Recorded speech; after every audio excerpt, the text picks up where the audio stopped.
It's time with JMU Hall of Famer Delvin Joyce.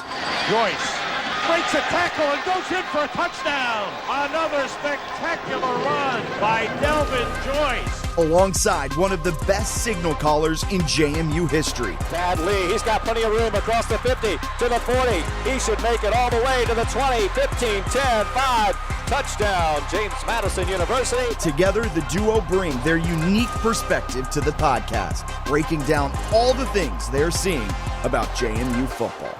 This is To the House. Now, here's Delvin Joyce with Vad Lee. What's going on, JMU Nation? Welcome to another episode of To the House. I am your host, Delvin Joyce, the People's Choice, joined, as always, by future JMU Football Hall of Famer, Vad Lee. Vad, how was your bye week? You know, bye week, last week was a weird week. Maybe it was the bye week. Maybe it was a lot of things going on in the world. So I feel like the bye week probably came at a good time because there just seemed to be a lot of distractions, right? There's a lot of distractions from the last week's game, right? A lot of conversations that's happening. So, you know, this week was probably good to just kind of like just chill out, mellow out, and just get regrouped. Yeah, man, I agree, bro. I love the bye week because going into the bye week, especially after a loss, it allows me time for reflection. Yeah. It allows me to take some time to not care about what's happening in the weekend because JMU football, bro, I care. Like that, the only thing that can ruin my weekend is a JMU loss. And so that bye week is a good time for me to kind of hit the reset button, watch other teams play, which I want to talk about some of these other games as we go through this conversation today. Yeah. But also, again, it gave me time to reflect on this Louisville game. I had a chance to watch the game again. I don't want to spend a whole lot of time on this because what's done is done. But man, I really wanted to watch it because I listened to a lot of the reaction coming out of the Louisville game. And I just wanted to see again for myself what I thought I knew about the game. And that what I thought I knew was that, again, we were the better team in that game. There were just some things that did not go our way. I will say that the great news is that I think we have a very healthy program because there is no apathy in our fan base. Like, our fan base cares, right?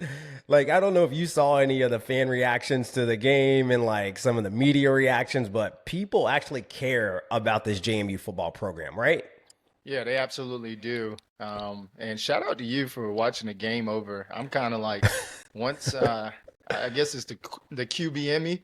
Once I watch it, yeah, I'm like, it's over. I got to move on to the next. So I did not want anything to do with that game from last week. But shout out to you for watching it. But yeah, you know, you talk about our fan base. There's been a lot of noise. I mean, even outside of our fan base, right? There's just a level of expectations that goes along with the JMU brand. I love what you said. We do have a healthy organization. We have a healthy program to the point where now our people are starting to look at the JMU brand as a big time football program. Don't want to schedule you on our schedule, right? You got to watch them for the sleeper, the upset. This is things that we've been doing. These are things that we've been doing since we were an FCS program, right? And so now that it's FBS, it certainly comes with a lot of noise. It comes with a lot of podcasting, a lot of different people having a lot of different opinions and a lot of words to share about JMU. Yeah, you know, it's interesting you say that about the scheduling. You know, we had some scheduling news come out last week after we recorded our show, and I think the scheduling news is that we got UNLV in a couple of years, which I think will be a fantastic game. I think we play them at home first, and then we get to go to Vegas in 2030, which, I mean, that's going to be fire, I think. That'd be a fun road trip.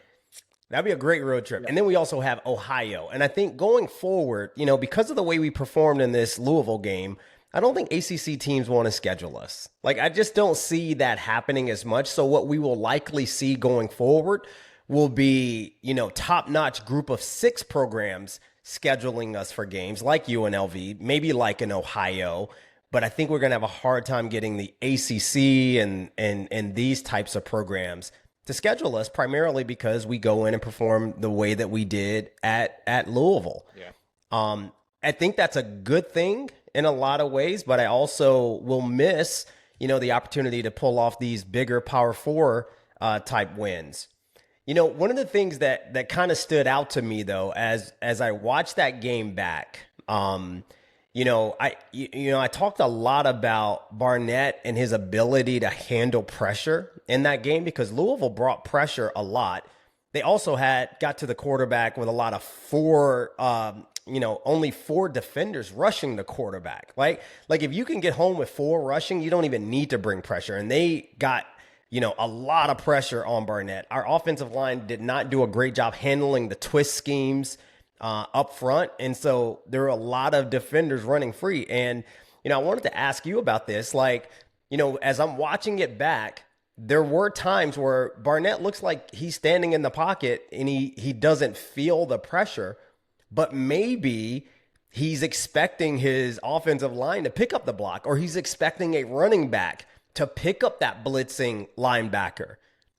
So I guess for you, where do you, as a quarterback, where do you draw the line between, all right, I got to trust my offensive line and my running backs that they're going to pick this up, and where do you draw the line for, all right, they're not going to pick this up, I got to get up out of here? Where is that line? Yeah, I think it shows that Barnett is definitely comfortable. It excites me to know that he's comfortable in the pocket.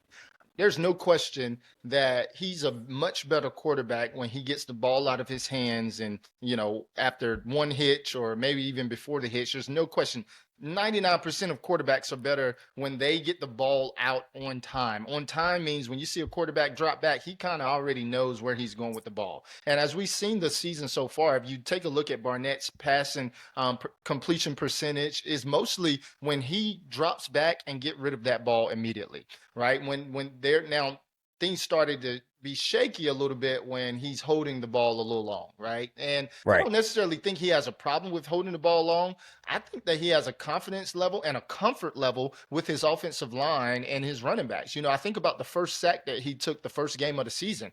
That was pressure that came off the left side. He had his eyes glued to the right side waiting for his route to develop. It was a little longer route that needed to develop, and his running back made a miscue by going the wrong way. And I think even Coach Chesney talked about in the press conference where they were supposed to be picked up. So as a quarterback, when you're supposed to be picked up, I think you get a bad rep thinking that, oh, he's just holding the ball, watching the defenders come. I think that we at JMU have just been very blessed to have mobile quarterbacks, and we have to also take into account that, we've been blessed to have some really good mobile quarterbacks that have been able to make a man miss even though they weren't supposed to, right? And I think right now, if you're asking Barnett to do all of those things right now at this point in the season, after 9 months, now 10 months after ACL, recovery, I think that's just a lot to put on him, right? So I don't necessarily put on him. One of the things that kind of struck me, from the last couple of weeks, I'm not sure that I totally agree with this statement that Barnett had his worst game, at JMU, or, one of his worst games. I'm not really sure that I and are you hearing that from the fan base, or are you hearing that, like, where are you? Yeah, fan base. And shoot, Delvin, I think you might have said he had his worst game. I said he did not play well. Okay. And objectively, if you watch that game, I don't know that there's anything that you can say he did well in that game. Yeah, and and to that point, I think that's an amazing. I don't think I said it was his worst game. Yeah. Right. Well, let's put that on record. Delvin did not say it was his worst game. I said he didn't play well. No, he didn't. He didn't play well. Let me say that. But when I look at that game, or even reminded by that game, because I certainly was not like you and going to watch it over, I think I would have had one of my worst games if I was put in that situation. Yeah. And I don't mean to put myself back into a JMU uniform, as I'm much, I'm long and gone, but I do think that I would have had my worst game. There's a level when you talk about him holding the ball. That was a great question.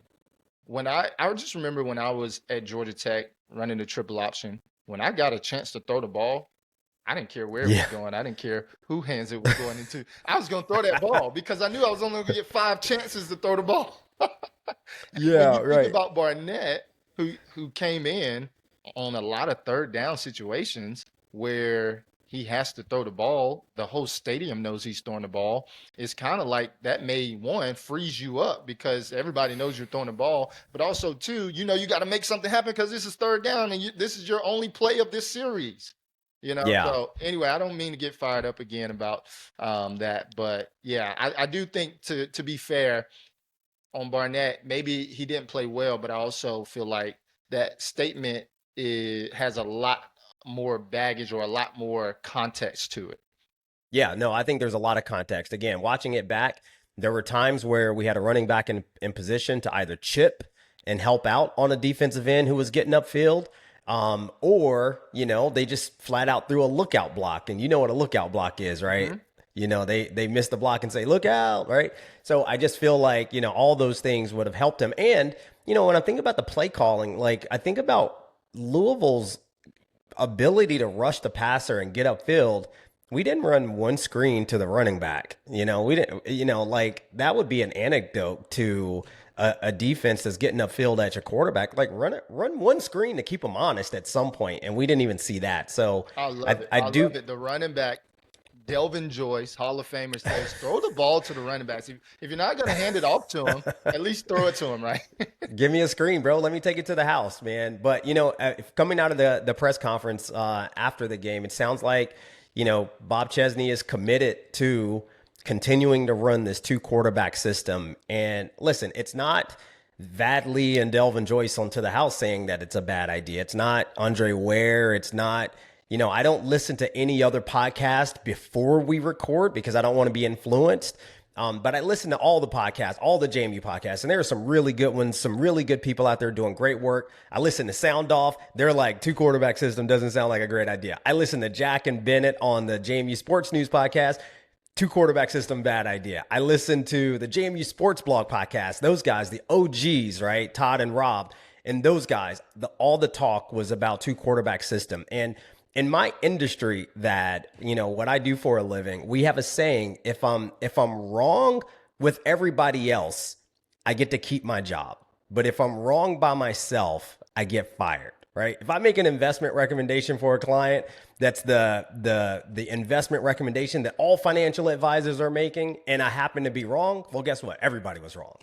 But if I go out on a limb when I make an investment recommendation and I happen to be wrong, that's when my clients fire me. And I think, again, if Coach Chesney is going to stick with this, I hope he's right?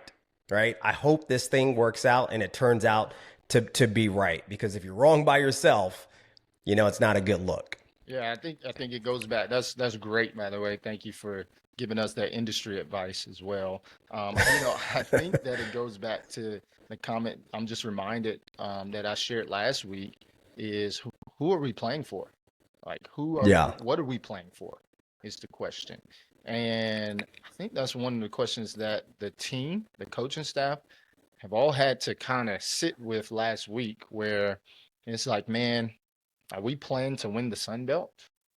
Because right now, even winning the Sun Belt, I know the Sun Belt hasn't been doing that great, overall, right? But who are we playing for? Are we playing to win the Sun Belt? Or are we playing to make some noise nationally?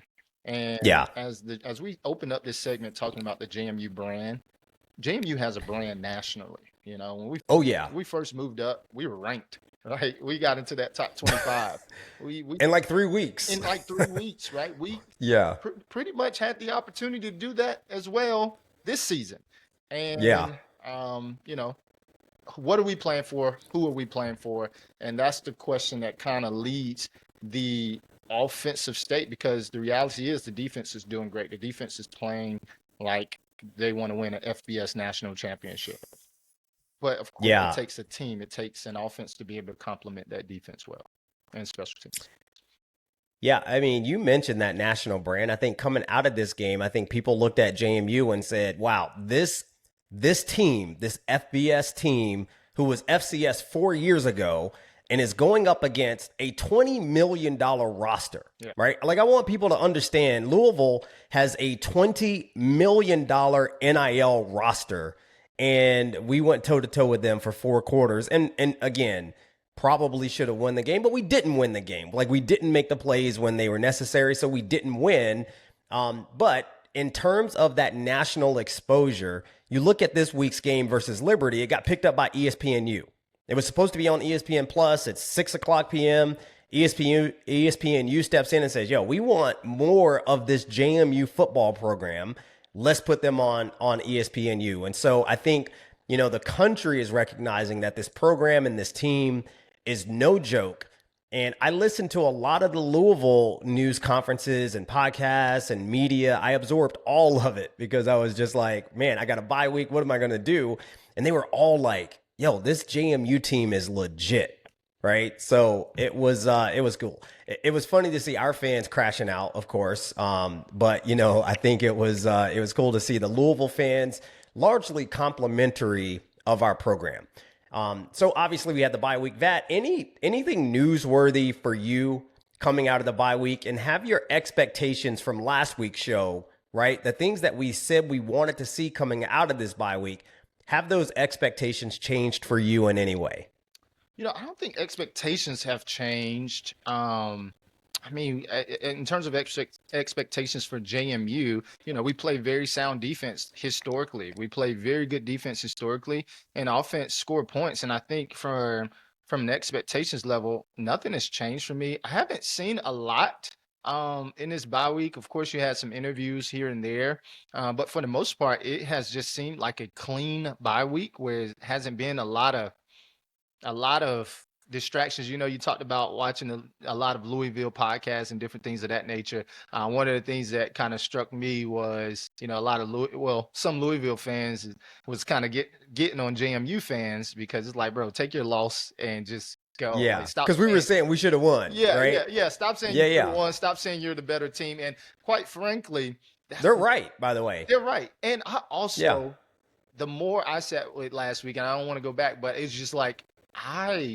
that statement, we were the better team, that just bothers me. So I try not to think about it too much because, if you're the better team, I guess you got to answer the question, why didn't you win? And I think for the most part, we kind of know, but is that going to continue? Or, you kind of know, but then again, it's like, there's still some question marks going into this week in Liberty, and there's some level of not excitement. I don't know the word I'm looking for, but there's a level of anxiousness in terms of, hey, what are we going to do this week? On the offensive side of the ball. I'm curious. There's a curiosity here this week going into wait, what's about to happen? So we'll see. You call it curiosity. I call it anxiety, man. And because I really don't know. Yeah. I know what our defense looks like, and I feel really good about that, but we got to score points.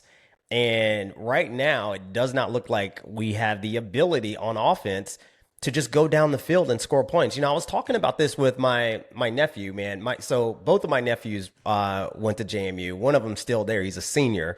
My older nephew graduated in 2014. So I think when you got there, but we were talking this past weekend about how, in JMU offenses of the past, we knew we could put points on the board, right? We knew that we had a offensive rhythm and a cadence that we could go down the field and put together drives and score points. Right. It was only a matter at the time of whether or not we could stop defenses. And right now, over the last couple of years, I have not felt that comfort level. Give us the ball. We know we're going to go down the field and score. We haven't had that comfort level. So there is an anxiety for me coming into this game. And you said it. I mean, there has not been a whole lot of interviews, conversations, media. I think Bob Chesney has done, maybe he did his post game. And then I think he did an interview with Riggert. And so since then, it's been crickets. Now, unfortunately, we record on Mondays before, Monday mornings before the actual, Monday press conference. So maybe he's going to give us some clues and some insights into what maybe the game plan is, specifically around this two quarterback system. But I would say that my expectations also have not changed because I don't know anything new. I have no new information to go on. Yeah, Right. I don't really have much information. That could be a good thing going into the game. Because Absolutely. here's the thing that I'm kind of feeling like, if let's play guess what's gonna happen. I'm kind of feeling like the game plan may be similar than what it's been, based on what I heard from the last week, and also based on Liberty struggling to score points as well. They've been struggling this year, and so it's like, which offense is going to struggle the most or struggle the best? Or, it's kind of like, let's just keep experimenting maybe. And hopefully this thing is right, like you said. Hopefully, I'm right about this whole thing. And let's just keep rolling it out until this thing breaks through and everybody is happy and excited and saying, oh, look at what these guys have done. Because we know the defense. Did you say hopefully? You said hopefully. Hope. Are you smoking hopium? Hey, I'm speaking as not from Vad Lee, but maybe from somebody else. But no, man, Liberty has struggled scoring points too. And so going into this game, I don't know if things change. I think they may stay the same, but hopefully I'm wrong, maybe. Yeah. That We'll hopium. see. I mean, listen, I do enjoy the fact that there was less media availability of the players. I do enjoy the idea of our players sort of going back into their bag, like Rocky Balboa before he goes to fight Ivan Drago, and there's no glitz, there's no glamour. He's in the meat market punching steaks, right? Like I like that, right? No interviews. We didn't get the Pat and Mo show this week, like we didn't get any of that. I didn't even see a lot of our players on social media, and I follow a lot of them. Like I didn't see a lot of posting, and so I do enjoy that. And by the way, I really hope, and I know that this goes without saying, but I really hope Bob Chesney and his staff could give a crap about what we think or what JMU Sports News thinks. And I hope these players, and I hope Alonzo Barnett III, I hope he doesn't care anything about this podcast. I hope he doesn't listen to this podcast because he shouldn't care. Yeah. Right? Like what we talk about means nothing to what's going on in that locker room. And that's why I talk so much about the leadership of Bob Chesney coming into this game. Yeah. Right? Now, it was another disappointing, dismal week for the Sun Belt once again. Except for Old Dominion, right? Now, Old Dominion, did you watch the ODU Virginia Tech game at all, Vad? I didn't watch it, but I did see that the coach got let go as a result of ODU beating Virginia Tech. Big win, huge play. Don't just remember it, wear the moment. Breaking Tea makes shirts that capture the game's biggest highlights right as they happen. Gear up today using the link in the description. College football's back, and it's time to upgrade your game day gear. Right now, claim 15% off at Home Field. The best retro and vintage apparel in the game. Rep JMU in style. Don't wait. Check the link in description to get your 15% off. All right, so Delvin, what do you think about 0-3? Got a full season left ahead of you. What do you think about Virginia Tech firing their head football coach? I mean, they got a whole season left. Come on, what do you think? Yeah, I think that speaks to this new era of college football that we're in. But I also think that the expectations for a program like Virginia Tech are much higher than getting blown out by Old Dominion at home. And I think that is the administration at Virginia Tech saying this is unacceptable. Right. This is largely unacceptable. And, I also heard somewhere, and you can maybe verify this, or maybe our producer could confirm this, but I also heard that like now that that he's been fired, those players now, they have a 30-day transfer portal window. Yeah. Where, it seems like these guys can now, they're only 3 games in. So again, to that point, a lot of these kids might opt to actually take a red shirt and not even finish the season. Like, what about that? Yeah. It's funny because I was just on Facebook and I'm friends with the former head coach at JMU, Everett Withers, and you know, he just kind of put out a status up there that said like college football is broken. I mean, with that 30-day window, where players get to leave, like what if you have 25, 30 guys just decide to get in the portal and transfer right now? What does that do to the morale of Virginia Tech? What does that do to your recruits? First of all, your recruits got to go through a head coaching change. The guys that have already committed or maybe high on the list, they're kind of questioning the program now. Then when you get players that enter the portal, that could create some opportunities for recruits, right? But it also could be like, man, there's a lot going on here. I don't think I want to be a part of this. So I do think that, you know, I don't know if it's good for the game. And I also don't know if it's good for coaches. We've seen a lot of coaches like just straight up leave from coaching, right? Yeah. Because Yeah. there's just so many different rules in this game today. And it's just, yeah, I can't imagine that right now. I mean, because they can still think about it. We've seen teams, we've seen Tom Brady in the NFL start slow. We've seen, we've seen these organizations, I'm not saying that they're the New England Patriots or anything, but they are Virginia Tech. Virginia Tech has a brand. They have a national brand where, people expect them to play good defense. And, going into their stadium, that was actually my first college football game when I was at Georgia Tech. And man, going into that stadium and those bleachers are rocking and they're moving. And you think the whole stadium is about to collapse. Everybody's just having a fun time. I mean, that's an incredible environment, right? But 0-3. But that's why they fired him, bro. I mean, Old Dominion came in here with the stadium rocking, fans with high expectations, and you lost to what's supposed to be, they're not even little brother. I mean, I'm not disparaging Old Dominion.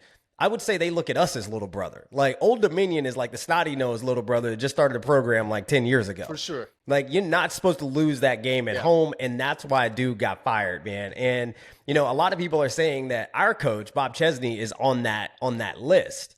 I mean, what do you think about that? Is that a possibility that next year when JMU goes to Blacksburg and plays Virginia Tech in Blacksburg at Lane Stadium, that Bob Chesney and half of our team are on that roster? Whoa.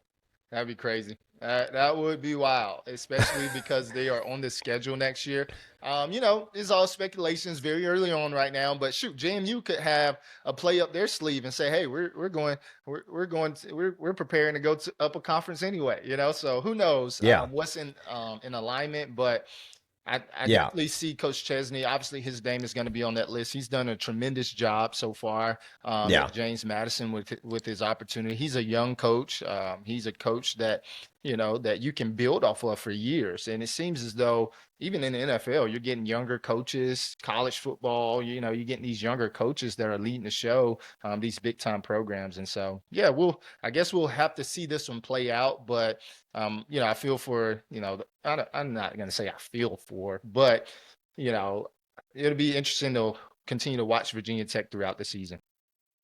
And by the way, I do feel for them, man. I feel for those kids. Like, a lot of those kids made the decision to go there because of that coach. I understand that, but they say you never make a decision based on a coach. But yeah, I mean, are they making a decision based on the coach nowadays? Yeah, maybe not. Maybe not. I mean, but by all accounts, there's a bag that's in place here. There's like, Yeah, by all accounts, he was a great guy, though, right? Yeah. But it's not about being a great guy, because if it was, I'd still be in the NFL. Man, come on, and come on. I feel that. Now, the other thing too, by the way, if I'm Bob Chesney, I don't take that job. I mean, I would stay in Harrisonburg. He's earned the right to look at that job, by the way. I mean, to your point, he's done a tremendous job. He hasn't quite proven it yet at this level, but he's on his way to sort of proving that.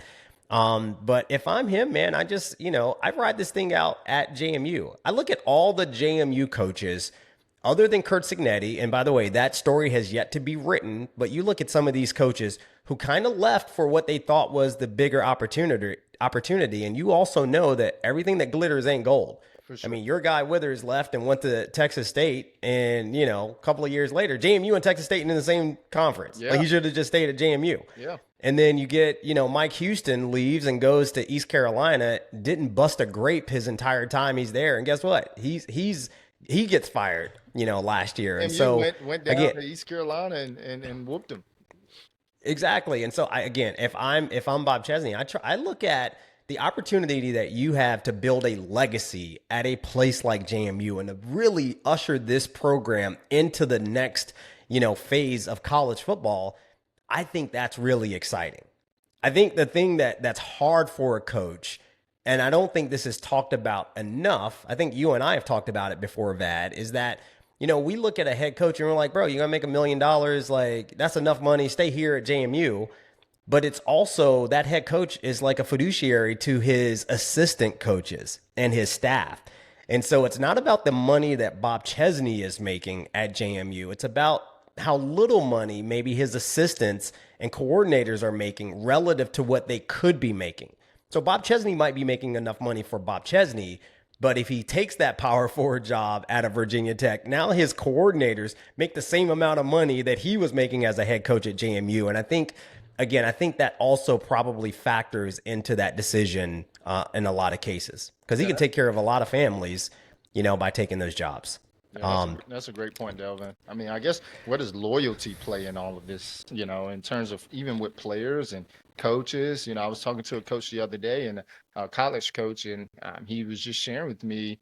I was sharing with him like, man, that transition for athletes can be really tough, and not being connected to your coaches anymore, or having that same access can be really tough. Well, he ended up sharing, hey, we feel the same exact way because I just recruited you. I went into your home, and I know that if you do well, I know you're probably going to leave me. So coaches are feeling that blow more than ever than they were before, because it's like there's a two-sided street to this thing where transitions are inevitable. And they are more in common now than, a freshman staying to a senior year and leaving after 4 or 5 years. Now they're like every year. So everybody is feeling it amongst the program. And so at the end of the day, you have to make the best decision for you. It's kind of like all the chatter on the outside of the locker room of JMU when they lost to Louisville. You just focus on the inside. You focus on your locker room and you don't focus on the rest. And that's the same way that goes into making a decision like that. You can't really go off your emotions and feelings. You have to go off the factuals and you have to go off, the elevation of everybody else, like you said. So that was an amazing point. Yeah, I also, by the way, my stance on coaches, because I agree. You got, I know that financially it makes sense. My point has always been when you mention that loyalty, if you're a head football coach, at least give them 4 years. Like at least graduate one class where you sat in their living room and you said all these great things and how we're a family and all these, where you at least upheld that promise to at least one class. So I think Kurt Cignetti, I wasn't mad at Cignetti until he left and took 15 players or however many players he left, but I wasn't mad that he took that opportunity. Good on him, man. He gave us 4 years. He gave us some great years. Yo, you're good. But, if you are a one and done, two and done kind of coach, I probably have some strong words for you, But again, the Sun Belt did not perform well this week. Troy got blown out by Memphis. That was a game that we actually needed to have. Louisiana, who many people thought would win the West, gets blown out by Missouri. Coastal Carolina gets blown out by East Carolina. Coastal's really struggling, by the way. Yeah, they are. Texas State gets blown out by Arizona State. App State, we think about our schedule, right? The teams that we get an opportunity to play for those quality wins. App State gets blown out by Southern Miss. And, when we think about, the rest of our schedule, Washington State, which I was hoping would sort of shape up to be a big-time game in November, well, they got blown out by North Texas. Obliterated by North Texas.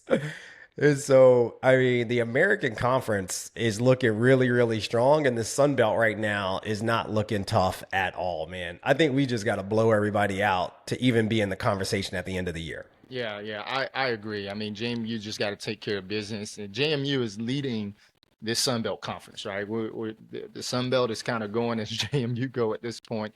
Shout out to Southern Miss, Charles Huff. Former coach at Marshall. He took a bunch of his team with him from Marshall to Southern Miss. That was kind of a quirky situation, right? Him kind of basically getting let go and won the conference last year. But, they just didn't even renew his contract, which is just weird. Yeah, that was weird. There was something personal there, had to be. Well, it just goes to show you kind of like the whole Virginia Tech. He got let go in after 3 games. I don't recall Marshall's season last year in the beginning, but I feel like they started off they did start off slow, and then they kind of made a strong push towards the end. It seems as though that people already had their mind made up and they just kind of let him finish. Right. But they already knew kind of where they was going. I mean, they established their coach like the next day. They already knew who they were going with. So anyway, shout out to him. I do like to see him have some success, especially with that whole situation that went down. So, but yeah, Sun Belt as a whole, not looking pretty. I think we'll probably get Southern Miss, and if we can, do what we need to do in the East, I think we probably get Southern Miss in the Sun Belt championship game, which would be amazing. As you look at the other G6 performances, South Florida actually came back down to earth finally. They got blown out by Miami. And by the way, there's a chance that Florida, right? Like, I think they're hanging their hat right now on the fact that South Florida beat Boise State, which Boise State might turn out to be fool's gold this year. I mean, they're not doing well. So they beat Boise State, and then they also beat Florida. Now, Florida might also turn out to be trash this year. Like, it reminds me a lot of when Georgia Tech went out to Ireland and beat Florida State, which I think Florida State was ranked number 10 at the time. And everybody's like, oh, big upset, big upset. Well, Florida State won 2 games that season. Yeah. Like, I just think they should throw out all these preseason rankings because they really don't they don't mean anything. We don't know what any of these teams are, especially in this transfer portal era, until like week 5 of the season. Yeah. So let's not give South Florida all the credit for upsetting Boise State and upsetting Florida until we truly understand what these teams are. Yeah, I'm right there with you. And also from an individual standpoint as well, you got these preseason All-Americans, preseason Conference Player of the Year. I get it, right? I get it. You're creating a level of expectation based on what they did last year, but this is a new year. This is a new scheme, maybe new coaches, maybe new offensive line or the new running backs, there's new players across the board, and you got new opponents as well. And so I think it creates a level of expectation that's just not fair and just not true. What's true is when you roll out and you see where they are. And so, I think even from JMU standpoint, with our quarterback being preseason Conference Player of the Year, and then, that didn't take into account that there was a new quarterback transferring in, and, there's going to be a system, and not to make this quarterback centric, but I do think that there's a level of expectations. I got a chance during bye week. I forgot to mention this. During bye week, I got a chance to listen to Archie Manning. He came to my hometown, and it was really cool presentation, just listening to him talk about his sons, Peyton and Eli and Cooper. But what I took most from that is him talking about his grandsons, right? Peyton Manning has a son that's in 9th grade, and he was just talking about there's already articles written. He was just shaking his head in disappointment, like, this media thing is just, it's just frustrating because they're already making my grandson, who's in the 9th grade, haven't even played varsity. They're already writing articles on him. And then he was talking about Arch Manning at Texas, right? He's going to be the #1 draft pick, and he hasn't even started, haven't even really played. And he's like, no, that's not how football works. And I love that statement by him, because I too come from that cloth where that's not how the game works. The game doesn't work by words. The game works by the work that you're putting in on the field. And so that's it. It is. I do think that we should get rid of all of this mess, because after about 1 week, 2 weeks, 3 weeks in, you kind of have more of an idea of where people are. And it just creates this environment where, the SEC and all these teams get to make the case that they're upsetting, that they got these ranked wins, when the reality is at the end of the season, a lot of these teams that you beat early in the season, they aren't even ranked in the final poll of the year, right? So who did you really, really beat? I think the teams in the G6 that we got to be worried about right now, if you look at Tulane had a big win over Duke this past week. And then also Memphis, Memphis, of course, had the big win over Troy, and Tulane and Memphis still have to play each other. So that's good news. I think the other thing that's working in our favor is that Tulane this week, I think, plays Ole Miss, and then Memphis plays Arkansas. They're actually hosting Arkansas. Oh, wow. So those two programs, I mean, at least one of them might have 2 losses by the end of the year, because, again, they got to play each other, and they both play SEC schools. I think sadly for JMU, even if we run the table, that college football playoff conversation will be the same conversation that I think teams have made against Liberty over the last several years, and that they didn't play anybody. Their conference stunk because honestly, man, right now, 3 weeks into the season, the Sun Belt stinks. At least the Sun Belt East, with the exception of Old Dominion. I'm scared of ODU right now. Yeah. You even bring up Liberty, Matt, right? I was hoping that going into this game, Liberty will have some momentum. They will get things together, and that it will be. I mean, it's still an exciting game, right? It's JMU versus Liberty. Yeah. It's in-state rivalry territory, enemy territory, right? But I was really hoping. I watched them last week against Bowling Green. I was really just hoping that they won. Yeah. I was kind of hoping that they won because. So was I. Yeah, I mean, it's Liberty, right? They went to the playoffs a couple years ago, and Oh no, they went to the Fiesta Bowl. Fiesta Bowl. Sorry. Yeah, a couple of years ago. Yeah, BCS Bowl, right? Yeah. And so you're thinking that, man, like, wow, we made it here. JMU is a national brand. Liberty is playing big boy football and playing big bowl games, right? This is why ESPNU would pick up the game. But now it's kind of like going into the game, you're like, okay, JMU is controlling this thing, or JMU will lose it. Like it's not a Liberty. It's almost like not like Liberty beating JMU. Is either JMU take care of business, or they don't. So now I think there's even more pressure now that it looks like Liberty's not that good. Yeah. Right. And it's a great segue to the Liberty conversation. So let's preview Liberty. And when I think about this game, I was trying to think about why this game meant so much to me and why it means so much to our fan base. And when I think about Liberty, I think our fan base, I think it means more to our fan base than it does these players. Like these players, like a lot of them aren't even from Virginia. Like they don't even, they have no concept of this Liberty. And I don't even want to call it a rivalry because we've played them 18 times in the history of the programs. JMU has won 12 of those games.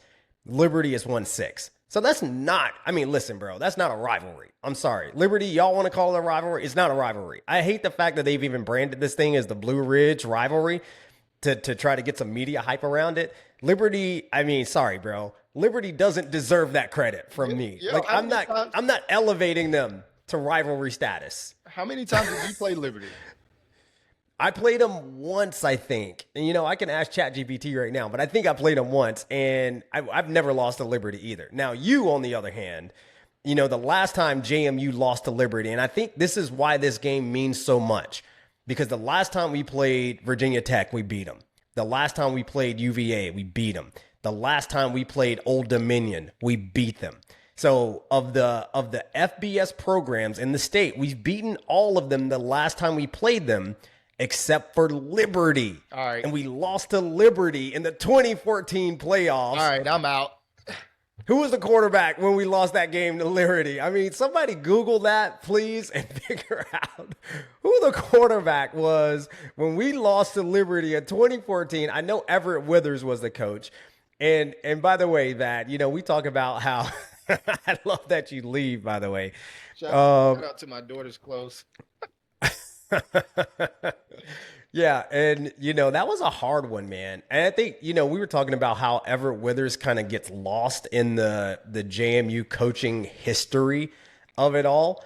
And I think part of it is that he lost FCS Pro playoffs to Liberty, and then the next year he loses FCS playoff game to Colgate, which most JMU people thought was a toothpaste at the time.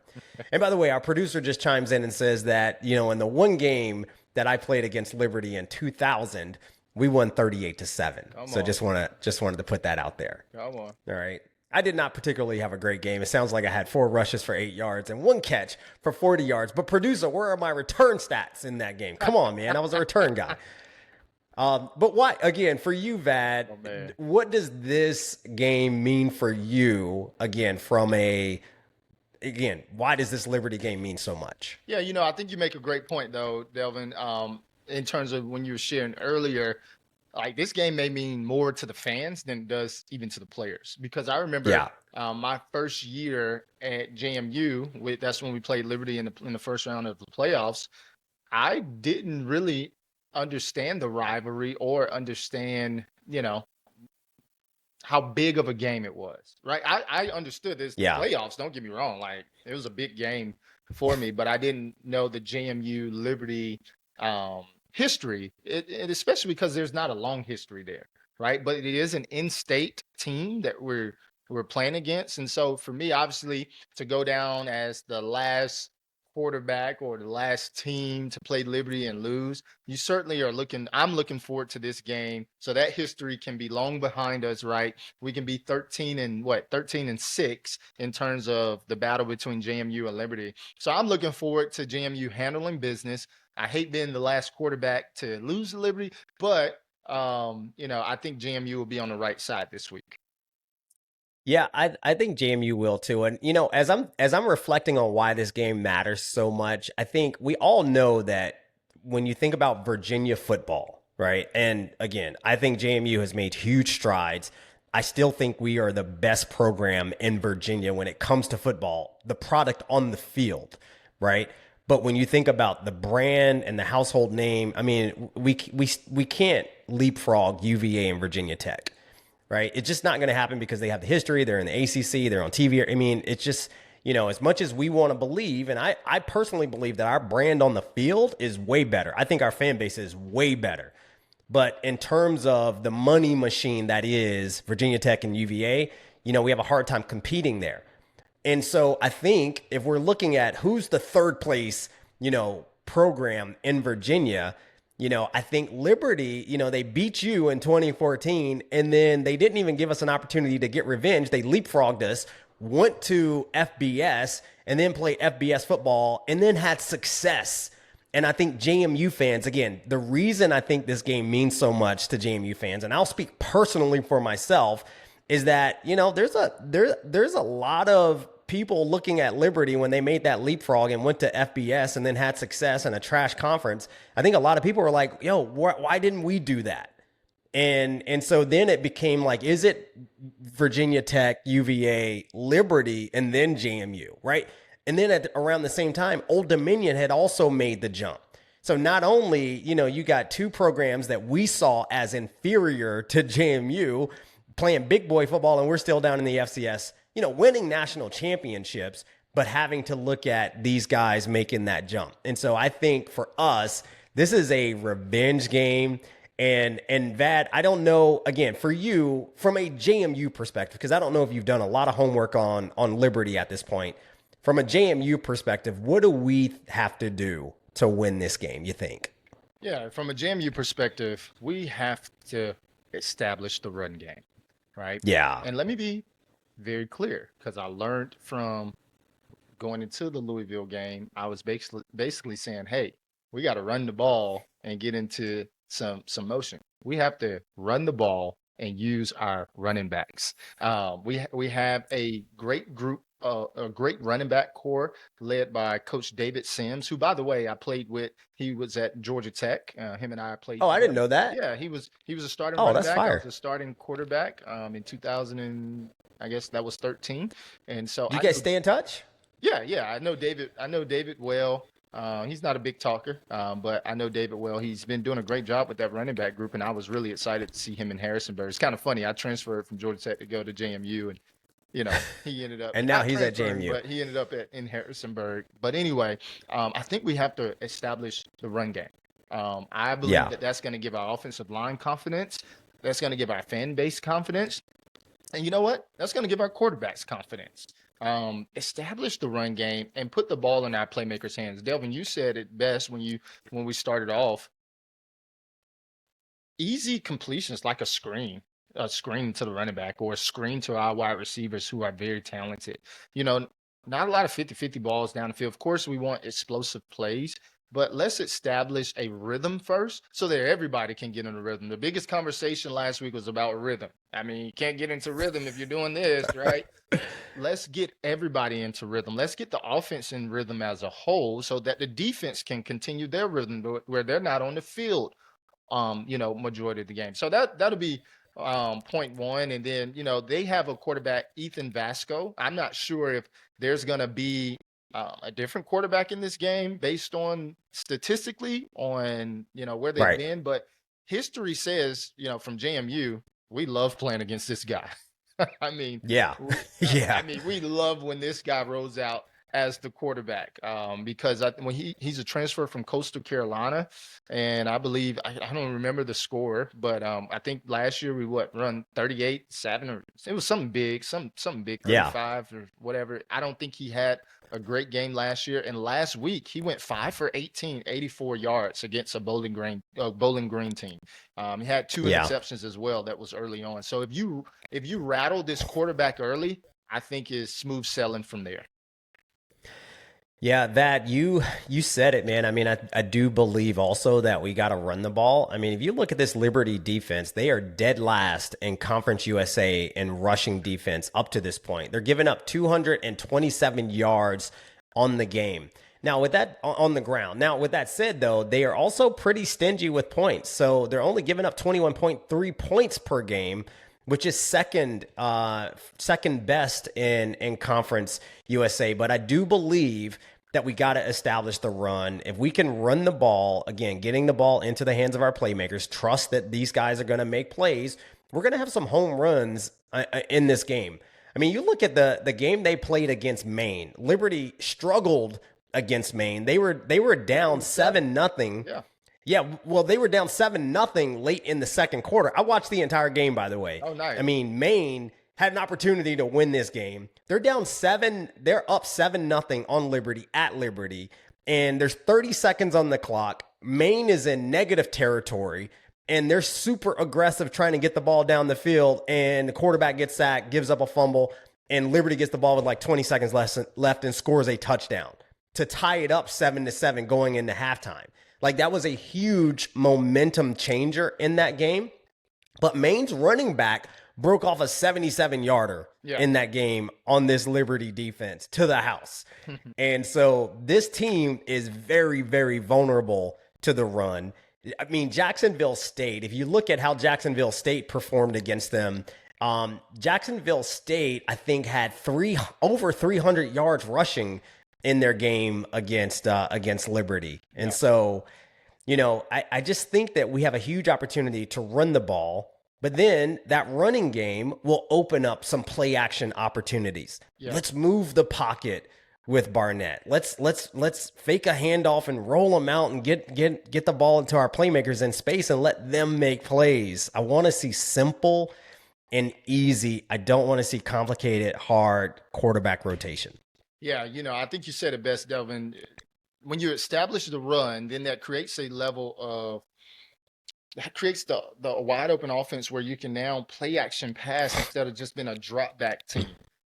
I can't say enough good things about a play action pass. A good old play action pass can you can literally play action pass every time if your run game is effective, right? Yes. When I think about the last game we played, there was a lot of drop back on third down because the run game wasn't effective. And so when I mean drop back, no play action, it was just straight drop back, let's try to go. That means that your run game is not being effective. When a team play action passes, I almost want to be known as a play action quarterback or a play action football team. When I think about even one of the best passers in the game, Peyton Manning, if you remember watching Peyton Manning, he did a lot of play action passes. He needed his run game to help him out. It was just a little token fake and then a drop back. When I think of one of the greatest quarterbacks, Peyton Manning, I think about him, putting the ball out and then going back. And so from a standpoint of this game, we want to dominate the line of scrimmage. And when you dominate the line of scrimmage, guys begin to get antsy in the secondary. And next thing you know, you go over their head through the play action pass. And so that's personally, I would like to see a lot of play action passes because that means that the offensive run game is going well. Yeah, man. I watched a lot of college football this weekend, and it was a lot of play action pass, wide open receivers in the flats. Let them make plays. I also saw a lot of QB power this weekend. I don't know if it was just my tube, but man, I was like, everybody's running this. You watch the Tennessee Georgia game, they both ran QB power. The key in both of those, though, Georgia ran it and Tennessee ran it. The key is that Joey Aguilar is Tennessee's starter. Right. And so it's not that he's running QB power. It's that they got to respect the fact that this guy might throw the ball, but no, we're going to run this QB power. And it's a totally different framing versus bringing a whole other running back in who is a running quarterback. Oh, I'm sorry. Did I say running back or quarterback? It's different than bringing a whole other quarterback in who is a running quarterback who kind of everybody knows QB power is the play. Yeah, now, to be fair, let's break down to why JMU may be, running this QB power with the running back. I don't think we've talked about that. Yeah. To be fair, it does give you an extra body to be able to block, right? Yeah. But when you think about Vadley, 6'2", 230, and Delvin Joyce, what? 5'7" at the time, 198. 190, right? We probably don't need Delvin Joyce to be the extra blocker, setting the block up for the quarterback. We don't need it. We don't need it. And so I'm just talking about you and I. We don't need it. I'm not saying anybody else. Yeah. We don't need it. And so when you think about, what we do need is you out in space. We do need to give you a zone read. Take that defensive end. Now we don't have to block that defensive end. We can get our tackle up to the next level to the linebackers. And now we create a two-way system where my quarterback can either take it if the defensive end crashed the running back, or if the defensive end go upfield. Now that creates a lane for Delvin Joyce to take it to the house. And so for me, man, I don't think we have to complicate it. I really don't. No. I hadn't seen a lot of pressure on the quarterback from their defensive line. I'm talking about Liberty here. I haven't seen a lot of QB pressures. And, you talked about that main game. I mean, going into the fourth quarter, or going into the fourth quarter is 7-7. Now, I will say that we have to make sure that we keep our foot on the pedestal, if we get it going early, because it seems as though Liberty kind of, they get it going a little later than starting the game off strong. And it seems as though they've scored most of their points they've scored in the fourth quarter. And so we want to make sure that we keep the foot on the pedal. Yeah, they don't get a lot of pressure on the quarterback. And again, if it's me, Barnett takes 90% of the snaps, and we get Sluka involved in 10% of those specialty packages that we talked about, because Barnett can also run the ball. Hey, man. Right? And Look, I'm gonna just close my ears. Do not create that expectation for me, and then it's gonna roll out, and I don't even want that expectation. Okay, I don't even want it. I know. I'm just telling you that is my expectation, because again, Barnett can run the ball, and this offense would be much more dynamic if you've got the passing quarterback in the game, quote unquote, the passing quarterback. Louisville thinks we can't pass, by the way. All their podcasts are like they couldn't throw the ball. But you got the passing quarterback who also handed off to a running back who might also take off and run the ball. I think it would be so much more effective with that makeup. But we just got to score points.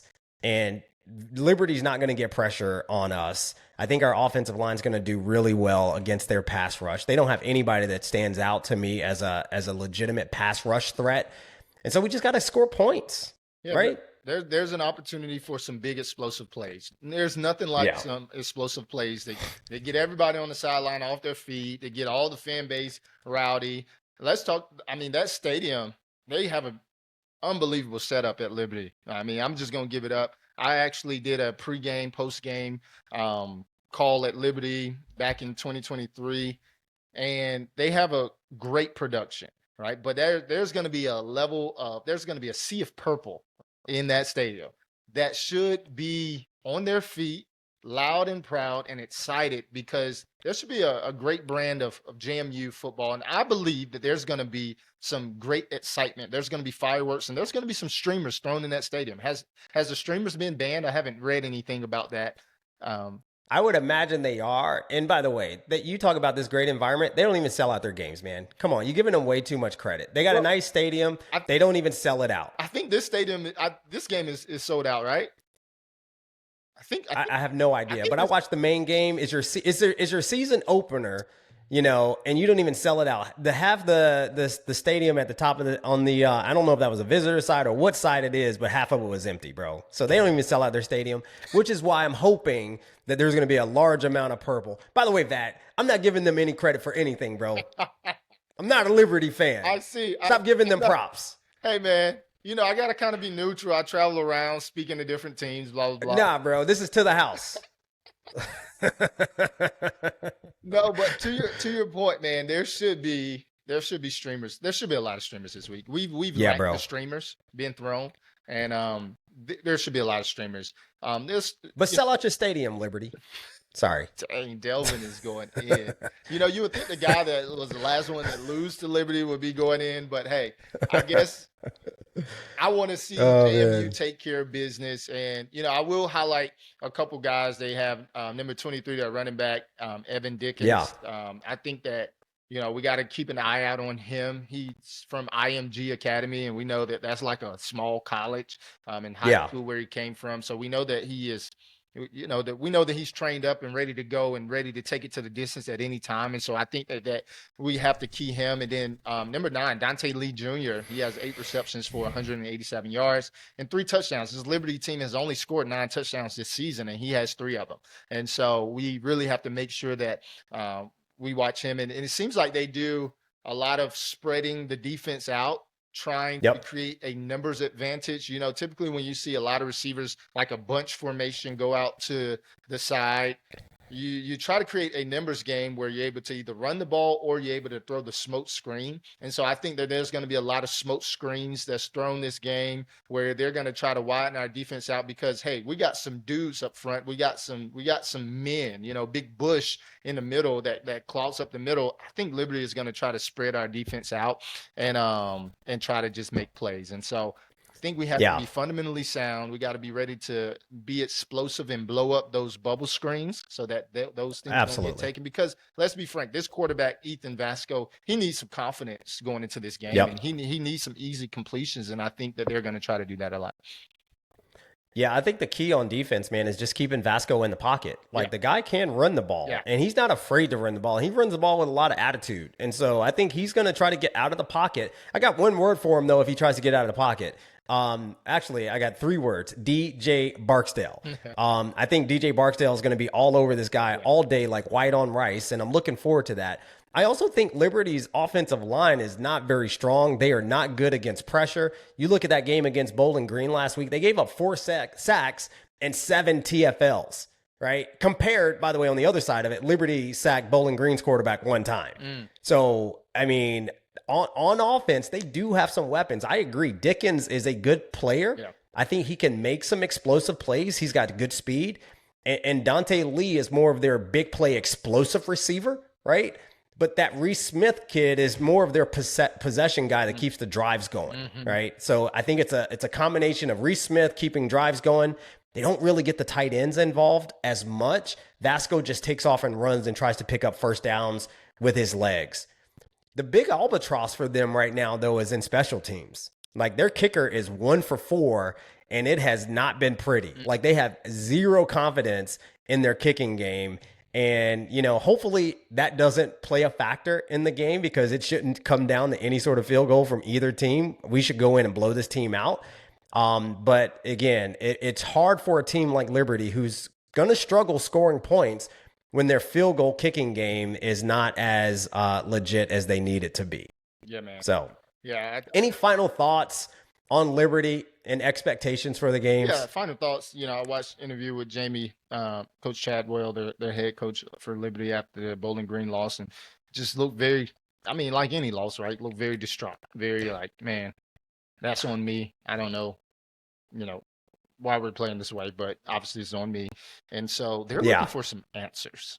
And, if you're Liberty, you're kind of excited for JMU, who has a lot of buzz, but you are used to having that buzz, or you're the ones that's kind of been up there with that buzz. So you've been there before, is what I'm saying. So if you're a Yeah. Liberty team, you're kind of looking at this as what a great opportunity to get back on track with playing a great JMU football team who just played a Friday night game on national TV, ESPN, right? This is one of those games for them that would be extremely meaningful and purposeful for their entire season, because it's just not looking good for them right now. And so they need something, they need a break, and they need this to go well. But, obviously JMU to the house, JMU Duke here. I don't think that we should even give them a chance, right? It has to be from start to finish. I mean, you can't even allow them to breathe, because again, they're one of those teams that they make mistakes, but they're waiting for you to make a mistake so that they can just come up for some air, right? Because it's not going well. And so, I think JMU take care of business, and take care of business in a pretty good fashion, because at the same time, JMU is coming off a loss performance as well, where it did not feel good walking off that field. And so this is an opportunity for JMU to take it to the house and to play and to make a statement. Yeah, man, absolutely. And you said it. Jamie Chadwell got his guy, right, from Coastal Carolina. Ethan Vasco came from Coastal Carolina. I think they were together down there at one point. We didn't even talk about the fact that Liberty lost their starting quarterback, Caden Salter. And I think that is the kind of the ugly dark side of the transfer portal, and the big risk for a lot of these kids, especially at that quarterback position, because he left Liberty where he was a shoe-in to continue to be the starter. Probably gets a look at the NFL if he continues to do well in Conference USA, and he goes to Colorado, where now he's getting benched. He's in a quarterback battle. He didn't even play half the game the other day. And so, again, if I'm these kids, man, I think long and hard before I go in that transfer portal, especially as a quarterback, because you might lose your opportunity. Quarterback is very sensitive. This is a very sensitive position. And it could be a similar situation where the Salter kid saw that, this Coastal Carolina guy is coming in, and, the coach come from Coastal Carolina is like, man, forget this. I'm going somewhere else and bigger. And I don't know that they went and got Vasco until Salter went into the portal, though. And that could have been, the case. Yeah. I don't think they go get Vasco. And again, I don't know that we bring, Sluka in if Barnett is 100% healthy, right? Who knows? Yeah. Who knows? So anyway, let's go. Let's go to what you're talking about, Willis. We got to stop talking about these quarterbacks, man. I'm done with the quarterback talk. To the house, I'm no longer talking about two quarterbacks. But it's time for what you're talking about, Willis. What you talking about? What you talking about? What you talking about? What you talking about, Willis? All right, so and this week's what you're talking about, Willis, man. I hate to keep going back to this Louisville game and talking about it. Come on. But the reason I'm going to talk about it is because our two programs now are tied at the hip for the rest of the season. We're tied at the hip because Louisville is really hoping that this JMU team is legit, because their postseason aspirations probably hinge on the fact that they kind of got dominated by a group of 6 team that turned out to be really, really good. And for us, I think our college football playoff aspirations and postseason aspirations kind of hinge on the idea that we lost to a really, really good ACC team.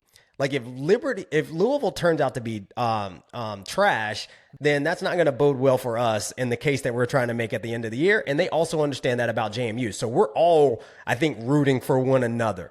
I think the interesting thing is that we are both playing teams this week that just played each other, right? So Louisville plays Bowling Green and we play Liberty. So we're going to be watching the same film on each other this upcoming week. But, my what you talking about, Will, is that comes from this guy who runs the Locked On Louisville podcast, Dalton Pence.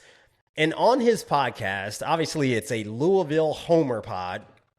Again, very complimentary of JMU. But one of the things that made me say, what you talking about, Willis, is that he went on and on his podcast about how JMU ran a defense that we don't normally run in order to try to beat Louisville. Mm-hmm. He said, we threw everything at Louisville but the kitchen sink. We sold out to stop the run and ran over cover zero the entire game.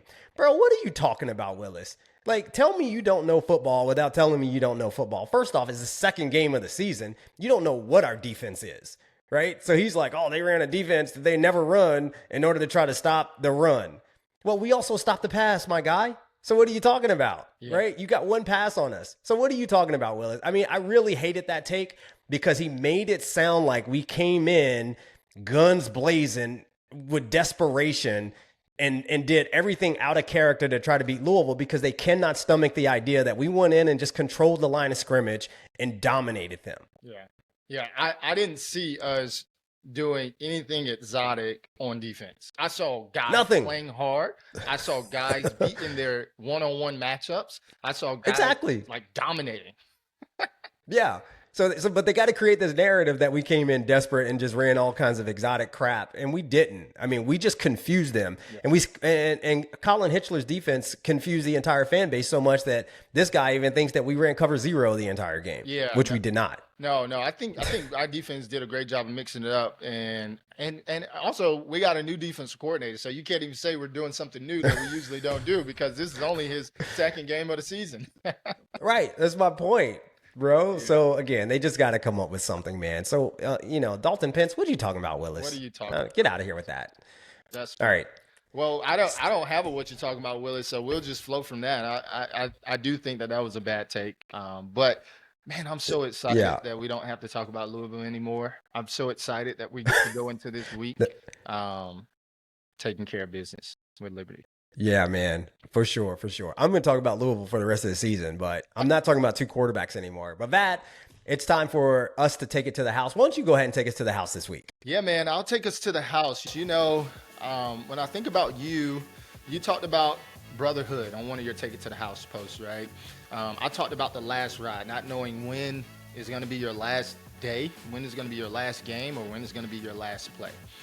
But today, given the climate of the world and all that's unfolding around us, I wanted to take it to the house about talking about the locker room. When I think about the locker room is a very unique place. It's vulnerable, but yet private, right? It's silly at times, but also serious. Sometimes it's spotless, but majority of times, the locker room stinks.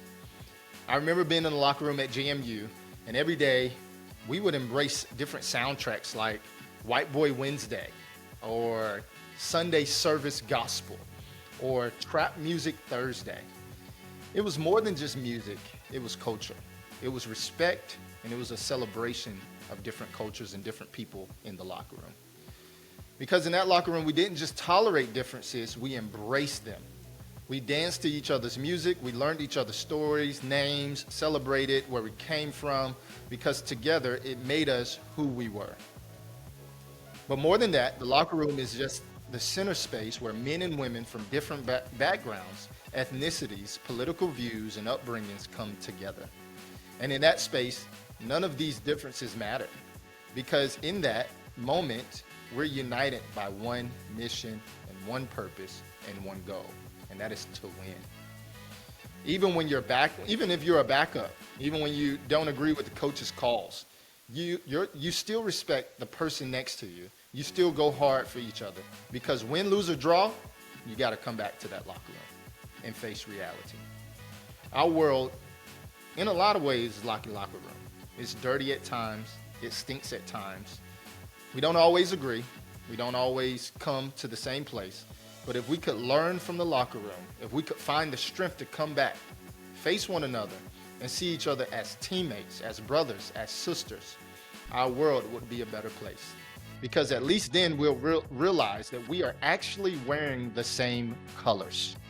We're on the same team. We're in the same house. And we're fighting for the same goals and outcome. This is my take it to the house moment, where it's bigger than the scoreboard, it's bigger than scoring points, but it's about coming back to the locker room where we can all agree, where we can all face each other and face the reality of the world. This is my take it to the house. Man, I love that, Bat. Well said, well done, very, very timely. Really appreciate those words. JMU Nation, let's get back to the locker room, baby. Let's take one to the house. Let's go to Liberty and let's get a big win. Hopefully everybody's going. Let's go to the house, man. Let's take Go it to the Dukes. house, brother. Appreciate you, man. This is great.